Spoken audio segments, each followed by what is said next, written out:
Bom dia a todos, que a graça e a paz esteja com todos aqueles que recebem esta transmissão. Estamos agora transmitindo esse estudo bíblico da Igreja Presbiteriana de Nova Vista.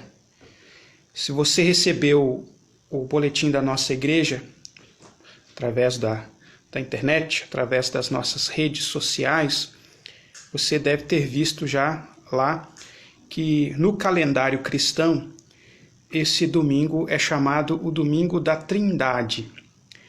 Há uma referência especial a esta doutrina que recebemos como a revelação de Deus, a revelação de quem Deus é, de que Deus é Pai, Filho, Espírito Santo e que ele se trata de um só Deus, embora seja ao mesmo tempo três pessoas. Eu vou tratar disso nessa manhã, mas convido os irmãos para iniciarmos esse tempo de reflexão bíblica, adorando a esse Deus que é Pai, Filho e Espírito Santo, sendo ele um só Deus.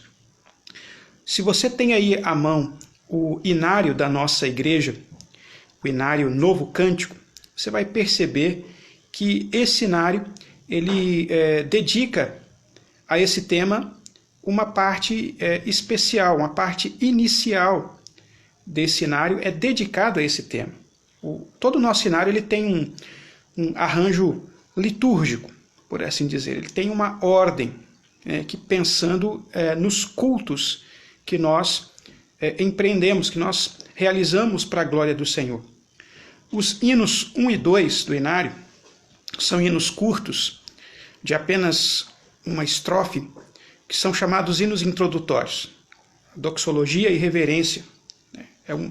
O hino Doxologia, que é o primeiro hino, ele é um hino de invocação, nos lembrando que Deus está perto daqueles que o invocam.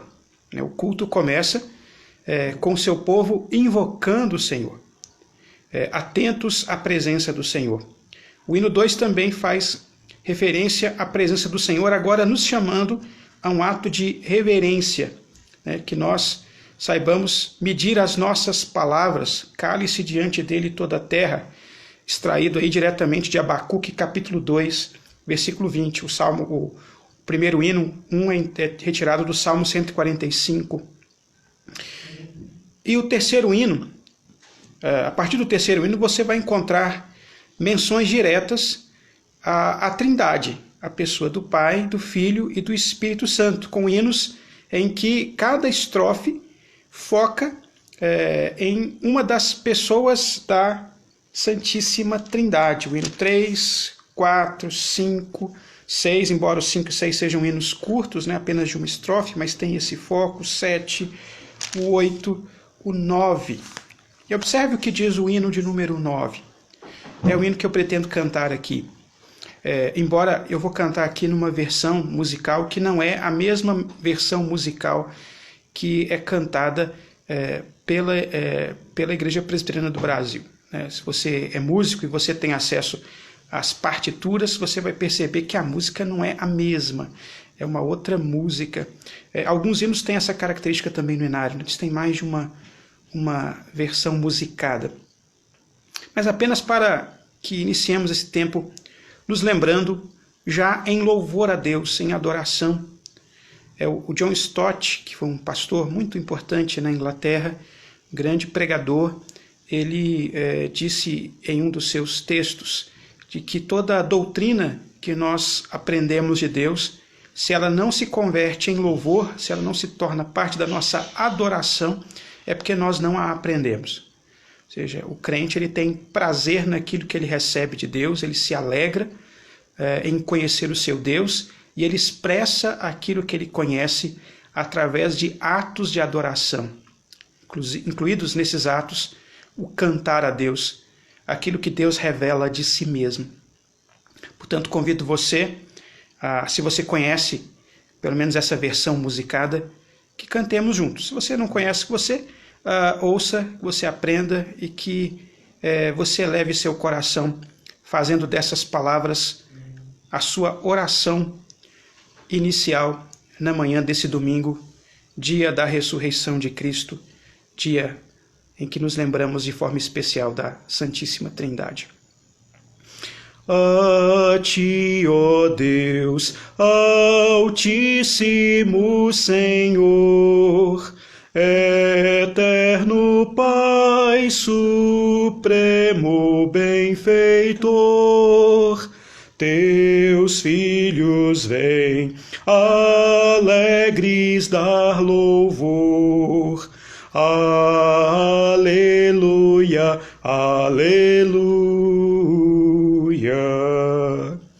A ti, Deus Filho, Salvador Jesus, da graça fonte, da verdade a luz, por teu amor mostrado sobre a cruz.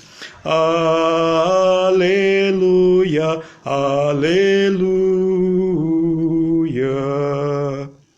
A ti, ó Deus, Espírito de amor, de nossas almas santificador, Mestre divino, bom consolador. Aleluia, aleluia. Ó tu, Deus Trino, vem nos conceder a plenitude do real poder, e as nossas almas vêm aqui reger. Aleluia, aleluia.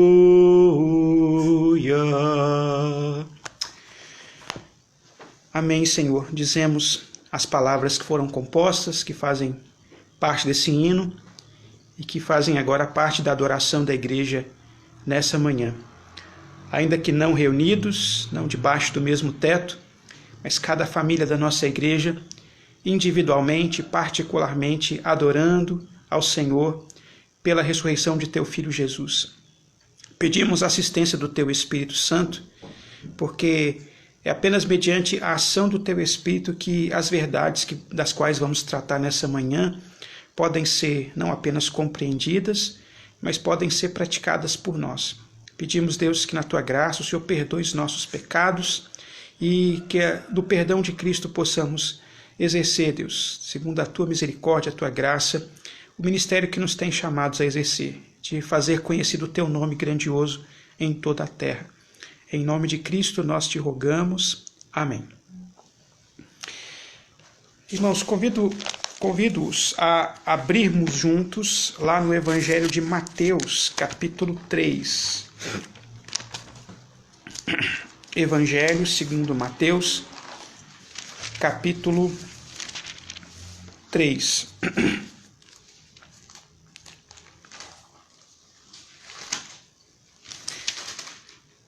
Eu vou ler a partir do versículo 13 até o versículo 17.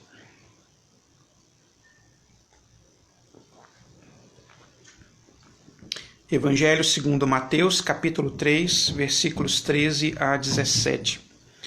Por esse tempo dirigiu-se Jesus da Galiléia para o Jordão, a fim de que João o batizasse. Ele, porém, o dissuadia, dizendo: Eu é que preciso ser batizado por ti, e tu vens a mim? Mas Jesus lhe respondeu: Deixa por enquanto, porque assim nos convém cumprir toda a justiça. Então ele o admitiu. Batizado Jesus, saiu logo da água, e eis que lhe abriram os céus, e viu o Espírito de Deus descendo como pomba vindo sobre ele, e eis uma voz dos céus que dizia: Este é o meu Filho amado, em quem me comprazo. Irmãos, encerramos na semana passada a nossa série de estudos, que era uma leitura do livro do John Piper, Coronavírus e Cristo. Estudo esse necessário por causa dos tempos que vivemos. É bom contar com bons teólogos que em todos os momentos, em cada tempo, eles pensam o nosso tempo, eles pensam as nossas circunstâncias a partir da revelação da palavra de Deus. E aqueles que acompanharam essa série de estudos, que terminamos semana passada, perceberam que, embora o tema seja atual, né, estamos ainda vivendo esses dias, as verdades que sustentaram a argumentação feita pelo John Piper em seu livro, elas são argumentações totalmente bíblicas. Ou seja, o John Piper não precisou apelar para algum tipo de recurso novo, algum tipo de conhecimento inovador para tratar desse assunto atual. E por que eu digo isso? Digo isso porque é importante que nós tenhamos um cuidado, nós a igreja, de não sermos conduzidos pela agenda do mundo, pela agenda secular. O que é ser conduzido pela agenda secular? Ser conduzido pela agenda secular é a igreja se sentir na obrigação de estar sempre pregando, ministrando e falando, se pronunciando diante de cada fato novo. E tentando fazer isso especialmente através de algum tipo de inovação, algum tipo de recurso que é suprido pelo próprio mundo. Eu vejo com preocupação muitos jovens cristãos, especialmente jovens cristãos, que diante de cada novo fato que aparece, cada acontecimento que aparece, usam logo, rapidamente, afoitamente as redes sociais para se pronunciar, para argumentar, para contestar, para criticar e até mesmo de forma agressiva até atacar certos indivíduos, certas pessoas.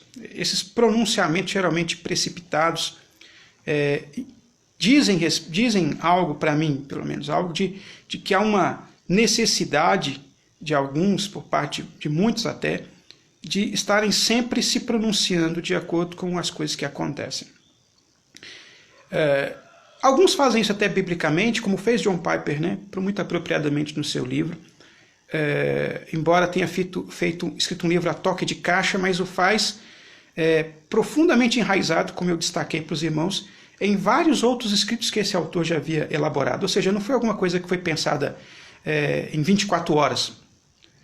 Foi, na verdade, o conhecimento teológico do acúmulo de uma vida que foi usado para dar resposta a uma situação presente. Mas muitos não agem assim. Muitos querem logo responder. E vem o coronavírus, logo surgem tantas pessoas que querem dar um monte de respostas para isso. Surgem agora essas manifestações que estão se espalhando pelo mundo afora, a princípio, né, pelo menos é o que se diz, mas para mim isso é uma coisa enganosa, né, desencadeadas pelo assassinato de um homem negro por parte de um policial branco nos Estados Unidos, e logo manifestações surgem, começa um tanto de gente a colocar slogans, bandeiras, mudar ícones das suas redes sociais, com bandeiras, com isso e com aquilo, e logo querem dar uma resposta para essas coisas. Eu vejo nessa ação afoita um problema, de que nós podemos estar, embora até com um desejo legítimo, querendo dar respostas, querendo resolver certos problemas, mas podemos estar perdendo o nosso contato com aquilo que é a nossa base, aquilo que deve ser a pregação constante e contínua da igreja. Nós somos chamados a revelar Deus no mundo, e é preciso que certas verdades fundamentais estejam bem assentadas em nosso coração para podermos fazer isso de forma apropriada. Esta é uma das intenções do calendário cristão que eu tenho divulgado no boletim da igreja, e nisso eu vejo a sua principal importância. Por quê? Porque não é um calendário pensado no que aconteceu nas últimas 24 horas. Não é um conjunto de leituras, né, que nos levam à reflexão de fatos que aconteceram ou estão acontecendo agora, né, no jornal. Nós vemos essa era tecnológica que apresenta tantas possibilidades, né? Eu estou aqui dentro da minha casa me comunicando com pessoas que algumas eu conheço, outras talvez eu nem conheça e outras talvez nem estejam na mesma cidade que eu estou. Olha que possibilidades incríveis. Essa rapidez de acesso à informação, ela tem aspectos muito positivos, nos servem muito bem, inclusive para esse propósito agora, que é de estudar a palavra de Deus, mas ela pode esconder uma armadilha perigosa. Essa armadilha é a de sempre queremos atender a essa dinâmica com essa velocidade. E o calendário cristão chama a igreja a se aquietar, né? Tem uma passagem na Bíblia que fala nos Salmos, né? Aquietai-vos, sabei que eu sou Deus. Né? No meio do vai para lá, vai para cá, faz isso, faz aquilo, a palavra diz, aquietem-se. Saibam quem eu sou Deus. Essa é uma das tônicas lá do livro, e por isso John Piper inicia o seu livro lá tratando exatamente do caráter de Deus. Antes de queremos dar uma resposta para o coronavírus, para todos os problemas do mundo, a pergunta é, você sabe quem é Deus? Você conhece o caráter dele? Você sabe o que Deus mesmo revelou de si nas Sagradas Escrituras? Você o conhece de forma pessoal, como o Deus que criou todas as coisas e cuida de tudo, como o Deus que envia seu Filho para morrer pelos nossos pecados, como Deus que enche o nosso coração dessa verdade por meio do seu Espírito. Porque senão as nossas respostas, elas ainda que bem intencionadas, elas podem ser meramente conduzidas por uma agenda que não é a agenda de Deus. Uma das coisas que me admira toda vez que eu leio os evangelhos, qualquer um dos 4 evangelhos, Mateus, Marcos, Lucas e João, é ver que Jesus, ele nunca estava seguindo a agenda que colocavam para ele. Ele não estava nem aí para a agenda que colocavam para ele. Isso fica até muito mais acentuado lá no evangelho de João, quando ele diz, eu não vim fazer a minha vontade, eu vim fazer a vontade do Pai que me enviou. Se ele não veio fazer a própria vontade, muito menos a vontade dos seus discípulos, da sua família, dos religiosos da época, que tinham questões teológicas complicadas para colocar para ele. Ele estava seguindo a agenda do Pai. E quando lhe era dada a liberdade de falar, ele falava de forma simples, ele falava por parábolas, ele se juntava às multidões e alimentava as multidões com a palavra de Deus. Num mundo cheio de crises, cheio de problemas como o nosso, não tão diferente do nosso. Então eu quero convidar vocês, desafiados que somos, a nesse domingo, pensar sobre uma dessas verdades, a estudá-la rapidamente aqui. Eu coloquei uma espécie de esboço no boletim da igreja, que você pode ler depois e também refletir mais. Mas eu quero, a partir desse primeiro texto que foi lido aqui, pensarmos sobre isso. De que Deus revela a si mesmo de forma especial no ministério de Cristo Jesus. E tudo que Deus revela de si mesmo é importante. Alguns podem pensar assim, mas esse negócio de trindade é uma coisa muito complicada, isso é coisa apenas para os teólogos estudarem, para compreenderem. Não, não é verdade. Toda vez que eu excluo da minha compreensão, ou pelo menos da possibilidade da minha compreensão, algo que foi revelado na Escritura, eu, no mínimo, empobreço a minha vida espiritual. E mais do que empobrecer a minha vida espiritual, eu abro brechas, eu abro espaços para que enganos do inimigo, ardis do inimigo, invadam o meu coração com mentiras sobre Deus. Quando a verdade sobre Deus, de quem Deus é, não está bem assentada no meu coração, eu abro espaços para que mentiras do diabo ocupem esses espaços. As verdades reveladas por Deus assentadas no meu coração, elas me fortalecem a compreender esse Deus, amar esse Deus como ele se revela a mim. E não permitir que mentiras roubem esse lugar, tomem esse lugar no meu coração. A passagem que eu li é bem conhecida, chamado batismo de Jesus. Quem praticava esse batismo, quem os realizava, era um profeta chamado João, que justamente por fazer isso era conhecido como João o Batista, ou João em grego, né? Se fosse traduzir literalmente o nome dele, seria João aquele que batiza. Né? O Batista quer dizer isso, né? João aquele que batiza. E ele mesmo havia dito, na passagem anterior que eu não li, no contexto, que ele diz, olha, eu batizo vocês com água, mas está para chegar aí alguém que ele vai batizar vocês com o Espírito. Ele diz aqui nos versículos 11 a 12. Ele é mais poderoso do que eu, ele vai batizar vocês com o Espírito Santo e com fogo. E aí, uma menção ao juízo que Jesus haverá de exercer aqui. Fogo aqui não é usado no contexto como sinônimo do Espírito Santo. Embora um dos sinais do Espírito Santo seja o fogo, lá no Pentecostes, né, parecem línguas como de fogo pousadas sobre a cabeça de cada um daqueles que foram batizados, a fogo aqui não é usada com esse sentido, mas com o sentido de condenação, o que é explicado logo no versículo seguinte, faz a menção da imagem da colheita. Tem uma pá na sua mão, né, como alguém que está colhendo o trigo e que ele separa a palha do trigo e ele joga a palha para ser consumida com fogo inextinguível. Portanto, fogo aqui é o fogo da condenação que haverá de exercer sobre aqueles que não creram em Jesus. Então, olha que figura importante, olha que figura fundamental é esse que haveria de vir depois de João. João é o Batista, o Batista é considerado o último dos profetas do Antigo Testamento. Mas ele está dizendo, olha, está para chegar e está perto aquele que é o mais importante, aquele que é o mais o fundamento, aquele que tem o foco tem o foco de todos os profetas, né? O foco de toda a profecia do Antigo Testamento. E ele finalmente chega e João o reconhece. Tanto o reconhece quando esse que chega para ele, chamado Jesus, pede para ser batizado. Ele diz, não faz sentido. Eu é que preciso ser batizado por ti. João se reconhece submisso, inferior a essa figura que aparece para ele.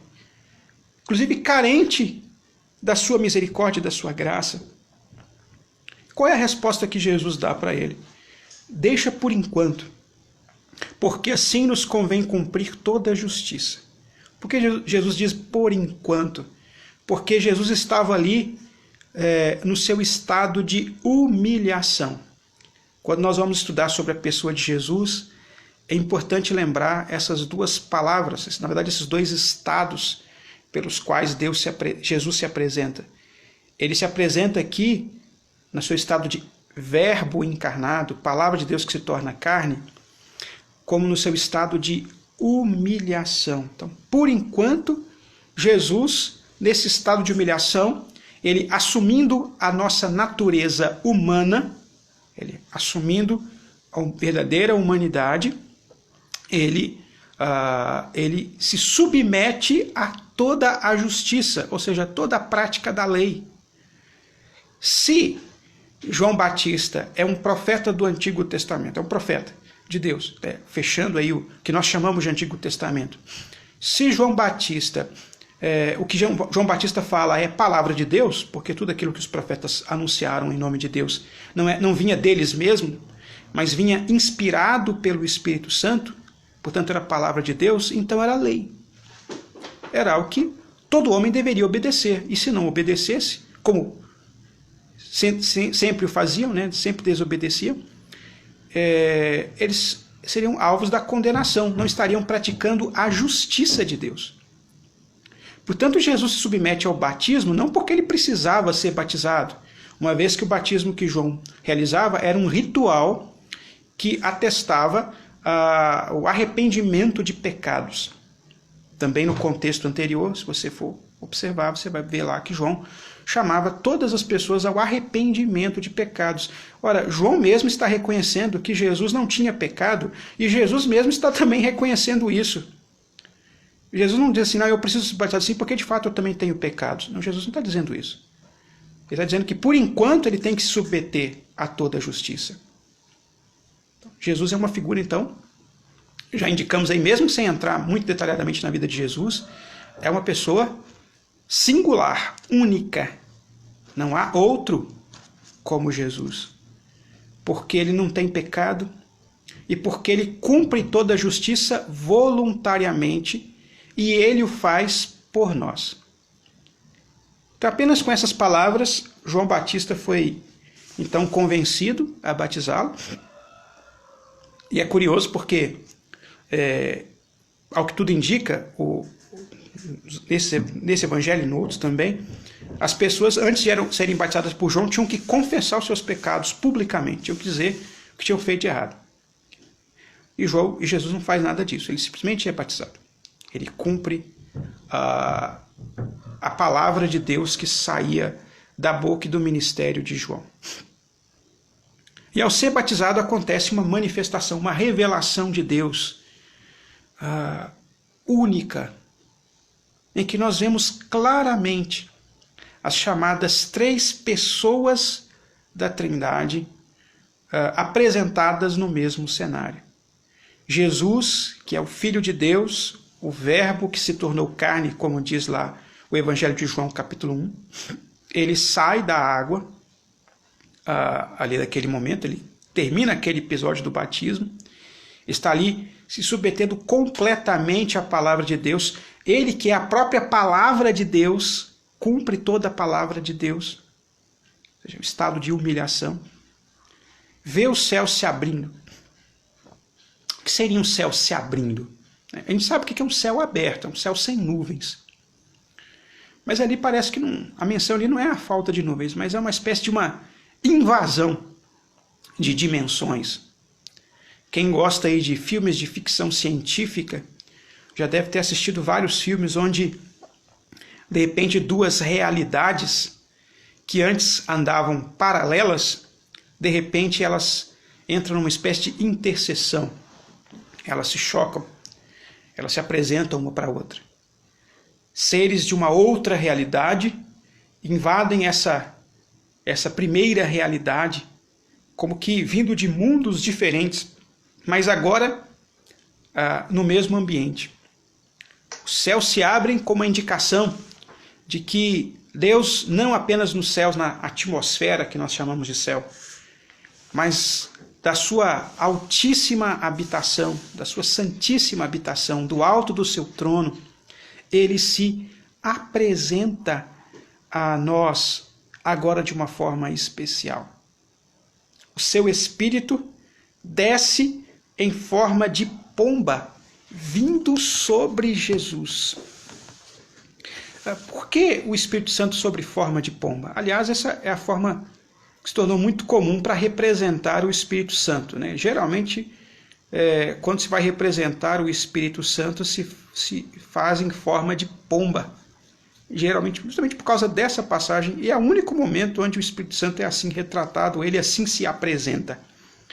Porque ele também se apresentou lá em formas de línguas como de fogo, como eu já falei lá no Pentecostes, e como um vento forte, né, que soprava o ar, o fogo, elementos pelos quais o Espírito Santo se fez apresentar.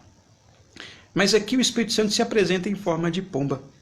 Creio eu que é uma referência à primeira manifestação explícita do Espírito Santo.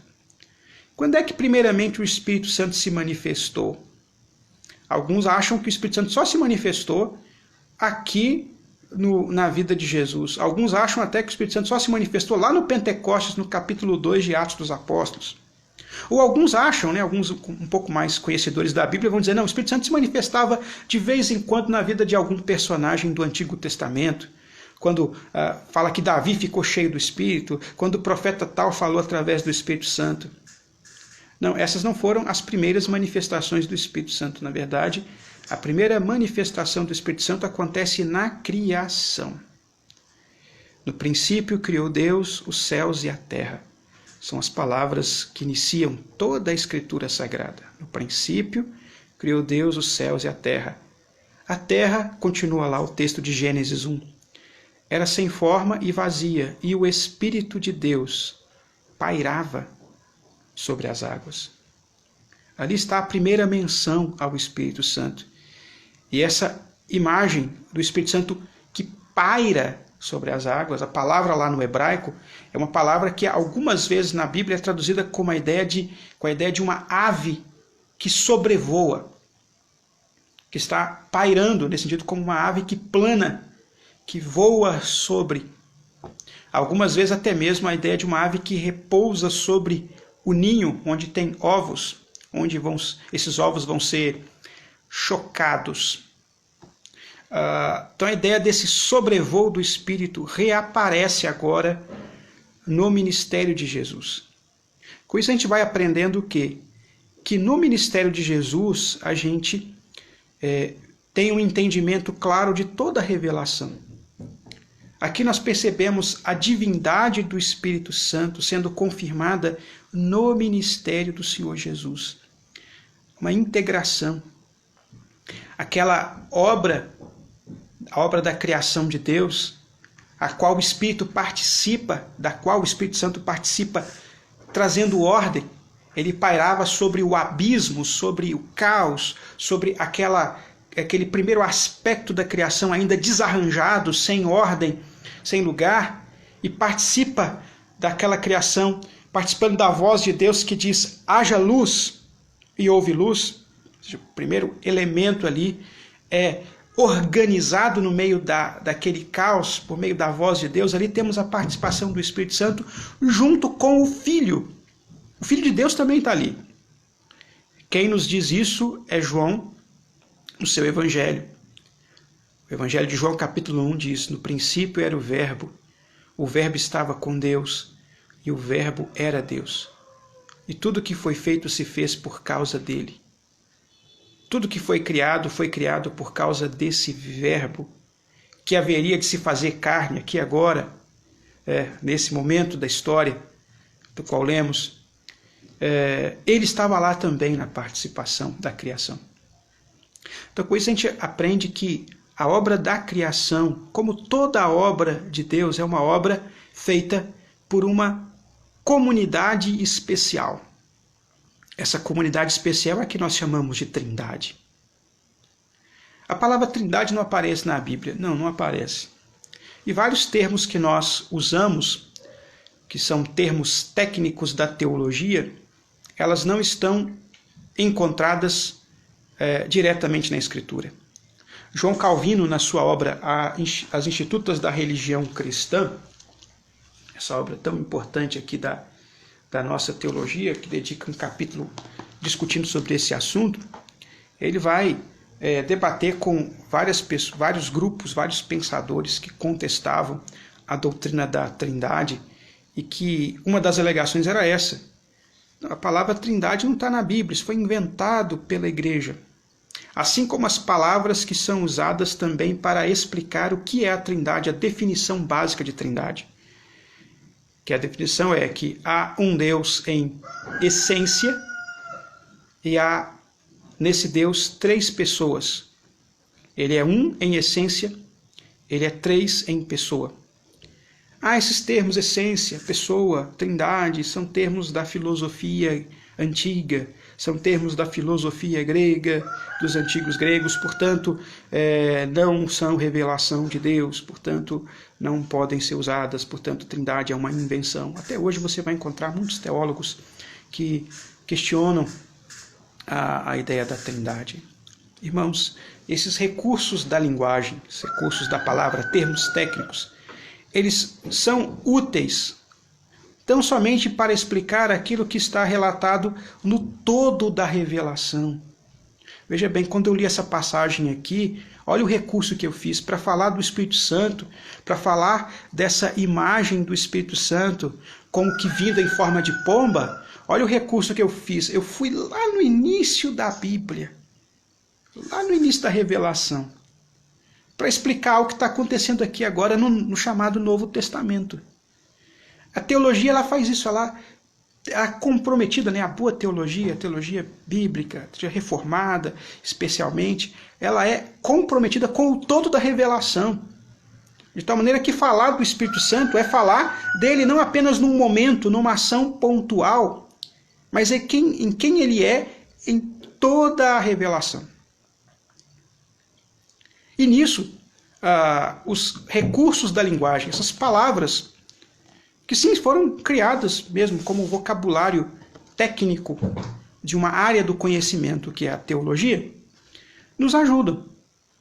De tal maneira que quando eu falo a palavra trindade, eu não tenho que ficar explicando necessariamente tudo que está atrás dessa palavra.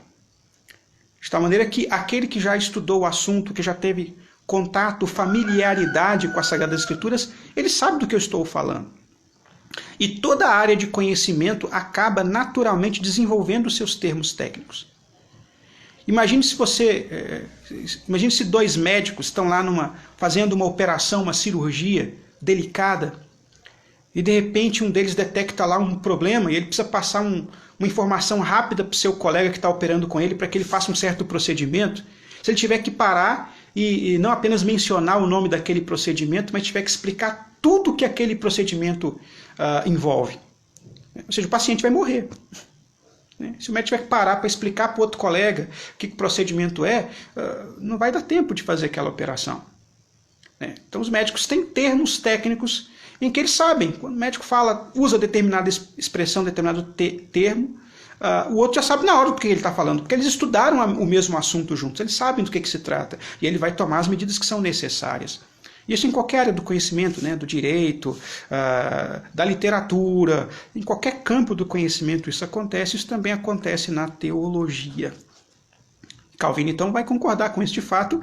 Você não vai encontrar sílaba por sílaba essas expressões na Bíblia, como trindade, essência e outros termos mais que ele vai tratar aqui nesse livro. Mas vai dizer, olha, elas são úteis e elas são fiéis à revelação, que é o principal. Então nós podemos ver a divindade do Espírito Santo já atestada lá no início, porque se Deus é aquele que cria todas as coisas, e ele não criou o Espírito, então o Espírito é Deus. E se nós vemos que Deus cria por meio da sua palavra, ele não cria a palavra, mas a palavra procede de Deus, então essa palavra também é Deus, ela é divina, ela é aquilo que será chamado de o Filho. O que acontece é que a revelação ela se dá de forma progressiva. Deus não revela tudo o que ele é de uma vez, mas ele vai se revelando à medida que a história da salvação transcorre e ele se revela de forma ainda mais plena na pessoa de Jesus. É a carta aos Hebreus que mais claramente fala para nós esse modo de Deus revelar-se a si mesmo. Hebreus capítulo 1.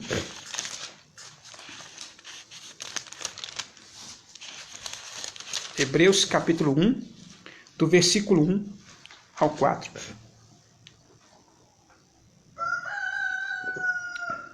Havendo Deus outrora falado muitas vezes, de muitas maneiras, aos pais pelos profetas, nestes últimos dias nos falou pelo Filho, a quem constituiu herdeiro de todas as coisas, pelo qual também fez o universo. Ele que é o resplendor da glória e a expressão exata do seu ser, sustentando todas as coisas pela palavra do seu poder, depois de ter feito a purificação dos pecados, assentou-se à direita da majestade nas alturas. Então a divindade do Filho também é atestada aqui. Mas ao mesmo tempo alguns acontecem. Mas se o Pai é divino, se o Espírito é divino, se o Filho é divino, então o que diferencia um do outro? O que torna diferente o Pai do Filho, o Filho do Pai, o Espírito do Pai e do Filho? O que é a diferenciação? Calvino mesmo vai discutir isso, que ao mesmo tempo que falamos de trindade, falamos de uma certa unidade, nós também falamos de uma certa diferenciação. Há papéis específicos cumpridos por cada uma das pessoas da trindade. Eles são concordes, eles concordam na obra da criação, como criadores de todas as coisas, como um Deus só que cria todas as coisas, e nessa obra da criação, como já falei, participam o Pai, o Filho e o Espírito Santo. E eles são plenamente, as pessoas da Trindade são plenamente concordes na obra da salvação. Mas tanto na obra da criação quanto na obra da salvação, há papéis específicos cumpridos por cada um. Aí eu volto aqui no texto de origem nosso, o texto de Mateus capítulo 3, para mostrar isso. Jesus já mostra que ele veio com uma missão. Ele veio com uma tarefa específica que era dele, da pessoa do Filho, submeter-se a toda justiça.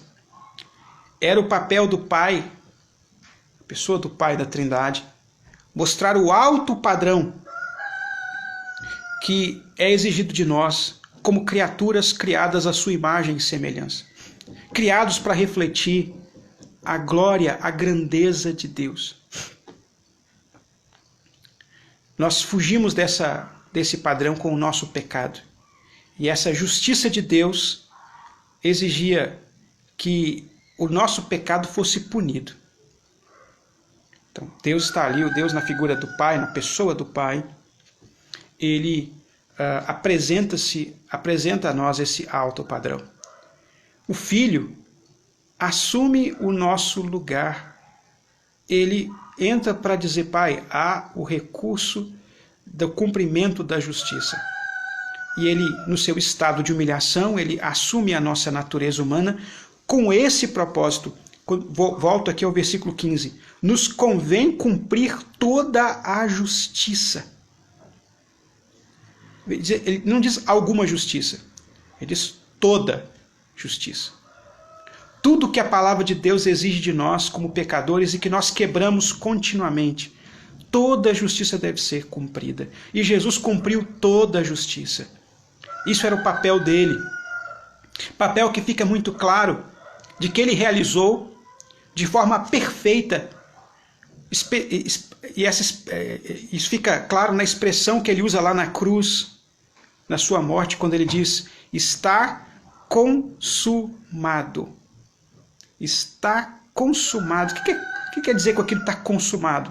Ele diz, eu falei lá no começo que eu ia cumprir toda a justiça. Chega na cruz e diz, toda a justiça foi cumprida. Não faltou nada. Isso era papel da pessoa do Filho de Deus. E ele faz em submissão à voz do Pai. Mas não é um só Deus? Como é que Deus pode ser submisso a Deus? Isso são papéis da Trindade. Jesus não é submisso ao Pai porque ele é de uma natureza diferente do Pai. Jesus mesmo vai dizer nos evangelhos, eu e o Pai somos um. Na sua natureza há uma unidade, mas na sua diferenciação como pessoa há um propósito diferenciado.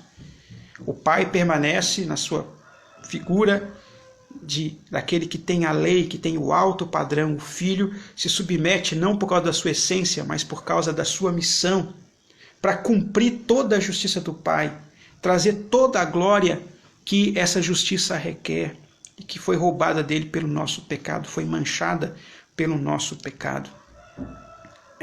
A pessoa do Filho, foi ele que se encarnou para isso, foi ele que sofreu por nós, foi ele que morreu na cruz por nós, foi ele quem ressuscitou dos mortos, como garantia da vitória. Ele venceu o pecado, ele venceu a morte, para que todo aquele que crê nele tenha a vida eterna.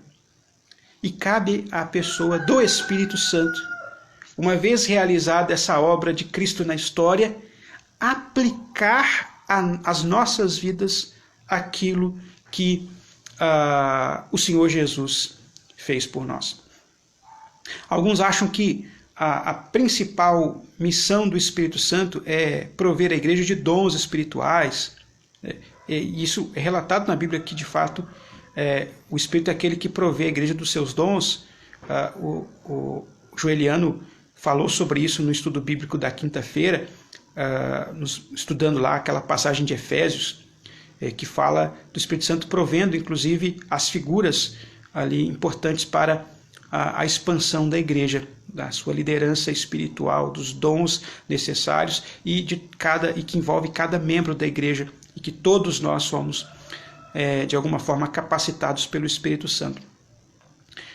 Embora seja uma função fundamental do Espírito. Ainda hoje o Espírito Santo capacita os crentes na obra do seu serviço. Essa não é a prioridade do Espírito, se eu posso dizer assim. A prioridade do Espírito é inicialmente nos fazer herdar a salvação. É comunicar a salvação para nós.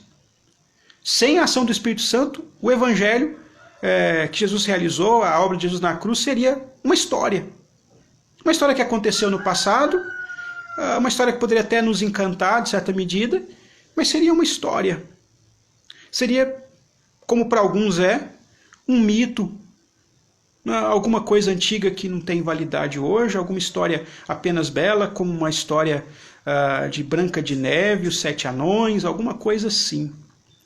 Ou, no máximo, uma peça de museu antiga, fechada no passado, mas sem nenhuma relevância para os nossos dias. É o Espírito Santo que toca o meu coração e, como diz Jesus, me convence do meu pecado, me convence da justiça de Deus, me convence do juízo que haverá sobre esses que não creem nesse Evangelho. É o Espírito Santo que me traz para os pés da cruz e diz, é para mim. É o Espírito Santo que, participando e também cumprindo as determinações do Pai, toca com essa verdade o coração dos eleitos de Deus, aqueles que Deus haveria de resgatar de todas as tribos, línguas, povos e raças, e que um dia estarão diante de Deus, e diante do trono de Deus, adorando-o pelos séculos dos séculos. Isso não é relatado na Bíblia como uma possibilidade. É possível que haja pessoas de vários lugares lá comparecendo diante do Senhor para adorá-lo. Não, isso é relatado na Bíblia como uma realidade, como algo que vai se dar de fato na consumação de todas as coisas. Pessoas serão chamadas das mais diversas culturas, das mais diferentes línguas, dos povos mais longínquos, e estarão diante do Senhor adorando a esse Deus eternamente. Quem faz esse chamado? Externamente, quem o faz é a igreja. É a igreja sendo chamada para pregar esse Evangelho. E aí nosso tempo está avançando, quero chamar você para um outro texto de Mateus. Lá no final, capítulo 28 de Mateus, para a gente apreciar isso. E Jesus, aproximando-se, falou-lhes dizendo... desculpa, eu não falei a referência, né? Mateus 28, versículos 18 a 20. Jesus, aproximando-se, falou-lhes dizendo, toda a autoridade me foi dada no céu e na terra. Ide, portanto, fazei discípulos de todas as nações, batizando-os em nome do Pai e do Filho e do Espírito Santo, ensinando-os a guardar todas as coisas que vos tenho ordenado. E eis que estou convosco todos os dias, até a consumação do século. Quem tem que ir e anunciar o Evangelho e fazer discípulos, somos eu e você, a igreja. Todos os lugares, estamos indo anunciar o Evangelho. Quem faz que os teólogos chamam de chamado externo, é a igreja. É a voz da igreja, a voz do pastor, do evangelista, do missionário, do crente que dá o seu testemunho no dia a dia, que é ouvida pelo mundo num primeiro momento. Mas a voz que convence do pecado, a voz que desarma o pecador, a voz que traz a verdadeira fé é a voz do Espírito Santo. É a voz do Espírito Santo que nos leva a essa fé. Sem a ação do Espírito Santo, como falei, essas verdades seriam tão somente ouvidas de forma externa, e alguns até talvez achariam bonita, como muita gente acha o Evangelho bonito, acha a palavra de Deus bonita, mas não assumiu um compromisso pessoal com o Senhor, porque ainda não ouviu a voz do Espírito Santo. A conversão, a salvação é um milagre de Deus. Jesus falou, o vento sopra onde quer, ouves a sua voz, mas não sabe de onde vem nem para onde vai, e assim é aquele que é nascido do Espírito. Diz Jesus lá no Evangelho de João, capítulo 3. Então, há um nascimento natural, mas há um nascimento espiritual, e esse nascimento espiritual só se dá por essa ação soberana do Espírito. E nós vemos que o Espírito Santo, como Deus, né, sua natureza divina, ele é soberano. Ele sopra onde quer. O Espírito Santo tem vontade. E ele opera segundo a sua vontade. Até mesmo no ato dos dons espirituais, do qual eu falei, ele distribui os dons conforme lhe apraz, diz lá Paulo na sua primeira carta aos Coríntios, capítulo 12, conforme a sua vontade. Então não é conforme a minha vontade, é conforme a vontade dele. A vontade dele é soberana. Não existe técnica espiritual para o Espírito Santo te dar um dom espiritual. Talvez alguns tenham sido ensinados assim. Se você orar de tal maneira, se você participar da campanha tal, se você ir para um retiro espiritual, aí Deus vai te dar o dom tal. Isso é antibíblico, porque a Bíblia diz claramente, o Espírito dá conforme ele quer, conforme a vontade dele. Paulo fala que devemos buscar os melhores dons, mas quando ele fala de buscar os melhores dons, não está falando de buscar individualmente. A igreja, no seu papel de evangelizar, de comunicar Deus no mundo, deve buscar ser preenchida, cheia da presença do Espírito Santo de Deus. A nossa missão é, em submissão a esse Deus triuno, chamar todos. E olha a menção específica que Jesus termina esse evangelho falando. O evangelho começa, né, lá com Jesus sendo batizado e o Pai, o Filho e o Espírito Santo se manifestando.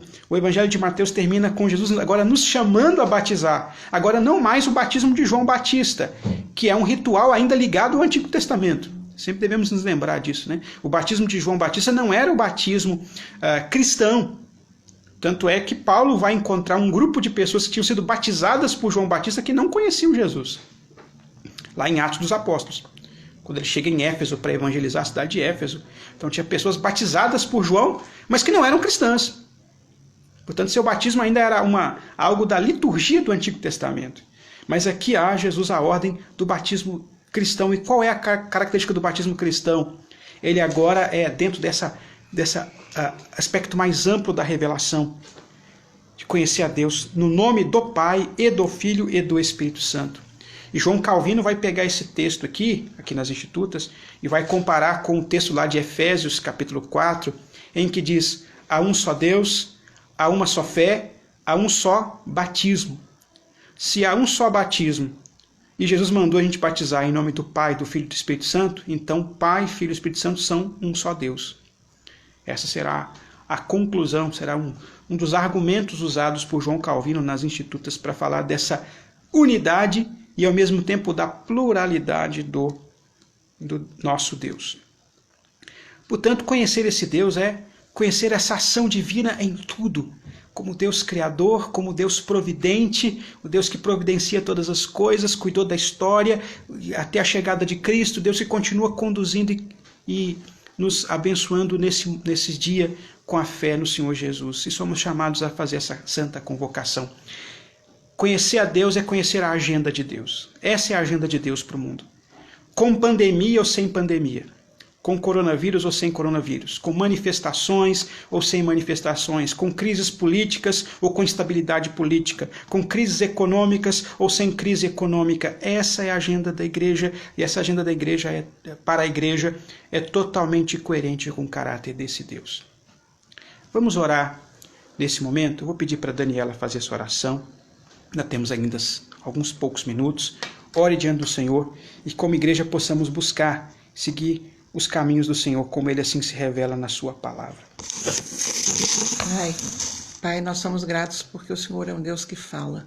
Nós te louvamos, Deus, porque o Senhor é o mesmo, hoje e sempre. Te pedimos mesmo, Pai, para que possamos ser ousados e ir na força do Teu Espírito, anunciar Jesus. Anunciar esse evangelho que traz mudança de mente, mudança de coração, mudança de comportamento. Que a percepção de que o Senhor é um Deus trino, que age, que se revela e que tem unidade com as três pessoas, possa marcar a nossa vida e orientar os nossos relacionamentos também. E nos tornar pessoas que são proclamadoras do Teu evangelho, Pai. Em nome de Jesus eu oro. Amém. Amém. Irmãos, apenas aproveitando os poucos minutos que ainda temos. Acho que alguns irmãos fizeram algumas perguntas aqui, mas depois eu respondo, porque não vai dar tempo. Hoje à noite, 19 horas, nosso culto será transmitido aqui também pelo Instagram. Então, conecte-se aí com a gente hoje às 19 horas. Convide outros a participarem, tá certo? Aqui pelo Instagram da igreja. Ainda não temos uma definição sobre a questão do retorno das atividades presenciais da igreja. Está sendo bem discutido porque há muitas restrições ainda, apesar de já entrarmos numa segunda etapa de abertura da nossa cidade, e várias igrejas já estão também já retomando suas atividades presenciais, mas todas elas estão fazendo com muitas restrições. Há restrições, por exemplo, quanto ao uso de banheiro, bebedouro, quanto a pessoas que estão nos chamados grupos de risco, quanto à participação, restrição, participação de crianças.